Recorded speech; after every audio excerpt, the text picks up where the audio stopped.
Paige Evans. Thank you so much for joining me on the Scrapbook and Cards Today magazine YouTube channel. Today I want to show you how to create an embroidered MemoryDex card.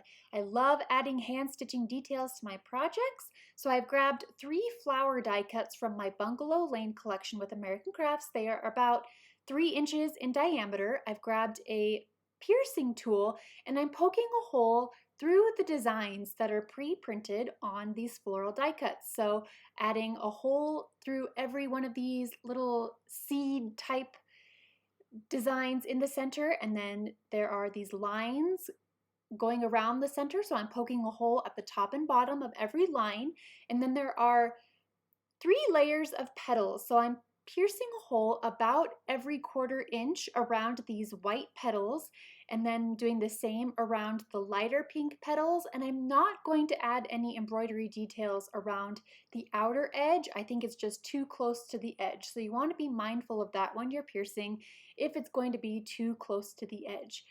Once I've finished piercing all of the holes, I'm grabbing embroidery floss, DMC embroidery floss, in coordinating colors. I use all 6 strands of thread to create the ultimate texture. I'm doing a French knot, so I've tied a knot at the bottom, pulling the needle through, wrapping the thread around the needle twice, and then going back down through the same hole. Going up the next hole, wrapping the thread around the needle twice, and going back down into the same hole, pulling the thread taut, not tight. If you pull it too tight, it'll tear, so you pull it taut. Once again, going up through the hole, wrapping the thread around the needle twice, going back down to the same hole, and pulling the thread taut. I've done that for every single hole that I created in the center, and then on the last knot, flip the card over, the flower over, and then tie a knot and trim the excess. That is the simple French knot, and I just love the texture that it adds into the center. The next layer are these lines, and so I've grabbed matching colored blue thread. Again, I'm using all 6 strands and just following the design. So you go in a hole and then out the next hole to create these lines. So I don't know if there's an official name for this stitch. I'm just stitching lines all around the center.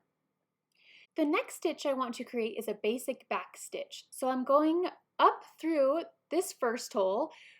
I've made a knot at the end, and then going down through the next hole and pulling it not tight but taut. Go up and out through the next hole, and then when you bring your needle down, you want to go into the previous hole. So out the next hole, down through the previous hole, out the next hole, and then down through the previous hole. So you're going back basically, which is why it's called the back stitch. So out the next hole and down through the previous hole, out the next hole and down through the previous hole. So I did that all around this white petal layer. The next and final stitch that I want to show you how to create is a chain link stitch. So I'm finishing up this layer, tying the knot, trimming the excess, and then I will find a coordinating thread for this lighter pink petal layer. So I think I found a color that coordinates, and going to thread my needle using all 6 strands, tying a knot at the bottom.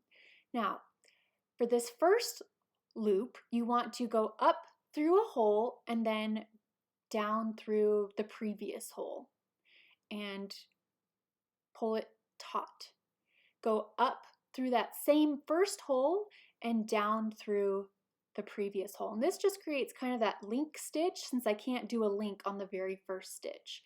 Go out the next hole, pull it taut, and then you want to pass your needle underneath those stitches. So you're creating a link. Pull it taut and then go back down into that same hole.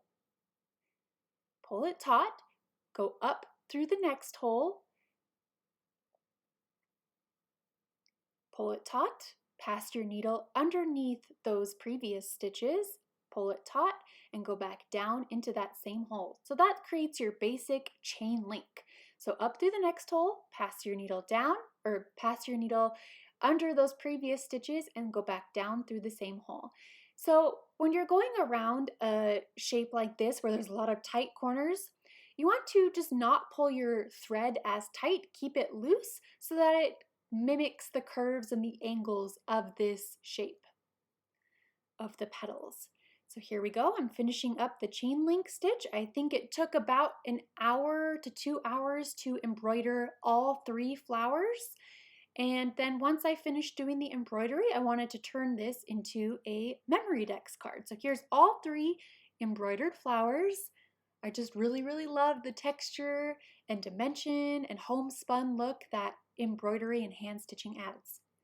There are a few different ways you can create a MemoryDex card. You can use Heidi Swap's metal dies, you can use Heidi Swap's official MemoryDex punch, or you can use a cut file. I'm going to use a metal die, so I've grabbed a die cutting machine and the metal die and this blue striped paper from my Bungalow Lane collection, the 6x8 paper pad. And my dies are really old and really loved, so they don't really cut all the way through, and that's okay. Here I'm showing you how to fussy cut the rest of the image out with a fine tipped pair of scissors. Going to cut the MemoryDex card one more time from this light pink floral paper. Again, finish cutting it out with a pair of scissors, but hopefully your metal dies are still in pristine condition and can cut it out without having to do that step. I want to trim off just a little bit of this pink pattern paper to use at the bottom. I love the way the pink floral looks with the dark navy blue striped paper. So I'm going to adhere it at the bottom and then machine stitch around the entire MemoryDex card. And you can't really see it from this angle, but I'm just using a basic running stitch and white thread and taking my time as I'm stitching around the tight corners, and then did a zigzag stitch between the paper seams. And adding the 3 embroidered floral die cuts with some liquid glue, and it dries pretty quickly. And then since I've spent so much time on these flowers, I don't want to take away and cover it up, so I'm just going to add 2 little embellishments. First, a bird paper clip, a light blue one, also from Bungalow Lane, and a foam sticker that says love.